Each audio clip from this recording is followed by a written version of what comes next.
Welcome to Kodura Kooking episode 30. பெருசா grill chicken recipes தான் எங்களால போட முடியல. அட்லீஸ்ட் மைனஸ் ரெசிபியாவது போடலாமே. இன்னைக்கு நம்ம வீடியோல மைனஸ் ரெசிபி எப்படி பண்ணதான் பார்க்க போறோம். வாங்க வீடியோக்குள்ள போகலாம்.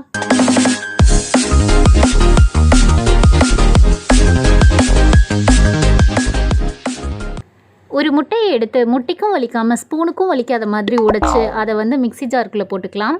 முட்டையை உடைச்ச மிக்ஸி ஜாரில் ஊற்றுனதே அடிக்கிறதுக்கு தான். அதை பண்ணாமல் நம்ம முட்டையை வெறிக்க பார்த்துட்டு இருக்கோம். வாங்க போய் அடிக்கலாம். இப்போ நம்ம மிக்ஸியோட உள்ளே வெளியே கேம் விளையாட போகிறோம். இதான் வெளியே, இதான் உள்ளே. இப்போ இதில் 1 டேபிள் ஸ்பூன் சர்க்கரை போட்டுருங்க. அதுக்கு மேலே ஒரு பூண்டை நல்லா சாப் பண்ணி போட்டுருங்க. என்ன கரும காம்பினேஷன் இதுன்னு யோசிக்காதீங்க. நமக்கு தேவை மைனஸ், அது மட்டும் தான் மைண்டில் இருக்கணும். ஸோ 1/4 டேபிள் ஸ்பூன் வந்து கடுகு பவுடர் போட்டுக்கோங்க. தேவையான அளவு உப்பு. என்னதான் இருந்தாலும் நமக்கும் ரோஷம் வேணும்ல. கடைசியாக பெப்பரும் ஜீரகமும் சேர்த்து அடித்து வச்சிருந்த பவுடர் 1/4 டேபிள் ஸ்பூன். இப்போ அகெயின் வெளியே.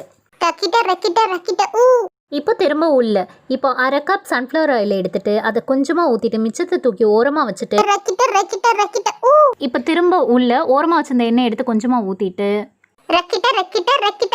நீ என்ன அடிக்கிறது நான் என்ன வருதுன்ற மாதிரி ரொம்ப பொறுமையாக அந்த மைனஸ் வந்துட்டு இருந்தது. ஸோ ஃபைனலாக எடுத்து வச்சிருக்க மிச்ச எண்ணெயும் கொட்டிட்டு 2 டேபிள் ஸ்பூன் லெமன் ஜூஸையும் கொட்டிட்டு திரும்ப கல்யாணத்துக்காக வெயிட் பண்ணுற 90s கிட்ஸ் மாதிரி நாங்களும் எப்படா மைனஸ் வரும்னு ஆர்வமாக வெயிட் பண்ணிட்டு இருந்தோம். ஸோ ஃபைனலாக வந்துருச்சு. டேஸ்ட் பண்ணுறப்ப ரெஸ்டாரண்ட்ஸில் கொடுக்குற அளவுக்கு டேஸ்ட் இல்லைனாலும் ஏதோ வந்து ரொம்பவே நல்லா இருந்ததுன்னு தான் சொல்ல முடியும். ஸோ நீங்களும் கண்டிப்பாக ட்ரை பண்ணி பாருங்கள். ட்ரை பண்ணி பார்த்துட்டு எப்படி இருந்தது சொல்லுங்கள்.